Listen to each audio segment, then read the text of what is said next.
All right, let's get this show on the road. Today, we re-breaking down what a Taylor Swift music video would look like if it was directed by the internet's collective sense of humor. Picture this: a woman, let's call her Ophelia, wandering barefoot through a forest. She as wearing a thrifted dress she calls ethereal couture and clutching a soggy diary and a single wilted flower like they were priceless artifacts. A whispery, haunted Victorian orphan voice kicks in its Taylor. Obviously, this is the story of Ophelia. She cried once in 3rd grade and never recovered. Cue the soft, tragic piano music, something that sounds suspiciously like a forgotten Lana Del Rey track. We cut to Ophelia, probably played by someone who looks like they cry beautifully for a living, gazing out a sun-drenched window. She sighs with the weight of someone who has definitely never worried about a utility bill.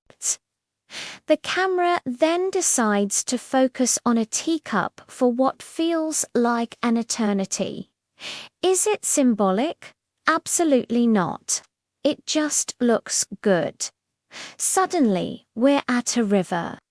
Ophelia walks in, not dramatically, but more like she's checking the water temperature. She releases a book into the current. The title, I Wasn't Asking for Much, the collected texts you never replied to, and then the chorus hits. Fireflies just explode everywhere, like the special effects team thought this was a superhero movie. Ophelia lies down in the river, pretending to be dead but keeping one eye cracked open to make sure the shot is perfect. Just as you're settling into the tragic aesthetic, bam, hard cut. We're in a modern art museum. People are admiring a giant oil painting titled Sad Girl, Wet. It's her floating in the river, but now she's holding a latte. A couple critiques it. It's giving trauma, but like expensive. Someone else is taking a selfie with it, using a fisheye lens. Back to the forest we go. Ophelia is running. Why? We don't know. We never will. It's in slow motion, of course, because all cinematic tragedy requires a reduced frame rate. She dramatically trips over a root, falls, looks up at the sky, and yells, "Is this about the texts, Daniel?" Spoiler alert, it is. As she stands, rain begins to pour from a completely cloudless sky. She stares into the camera, tears streaming down her face, and asks the one question we've all pondered. Why is he posting memes if he says he is emotionally unavailable? Next scene, a hall of mirrors. It's all her except for one reflection dressed as a tax accountant. She points at it and screams, "I don't even know her." Now for the bridge. She's spinning in a field of wildflowers, a drone circling her from above.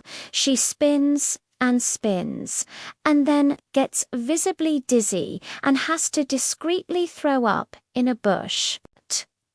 The drone doesn't stop, though this budget will be respected. Suddenly, a guy who looks like he smells of sandalwood and emotional detachment appears. It's Hamlet, or some generic ex. He hands her a letter. It says, "Sorry, I've been distant. Been working on myself." She promptly sets the letter on fire with her mind, then calmly walks into a convenience store wearing her flower crown and steals a bag of hot Cheetos. For the final chorus, she's back in the river, floating peacefully among petals. It's all very mysterious and serene. But wait, plot twist. She sits up, looks directly at the camera and says, "Wait, why am I the one drowning in his problems?"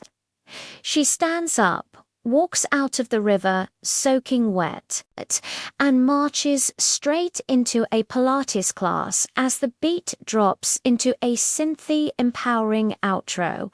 The screen cuts to black. Text fades in.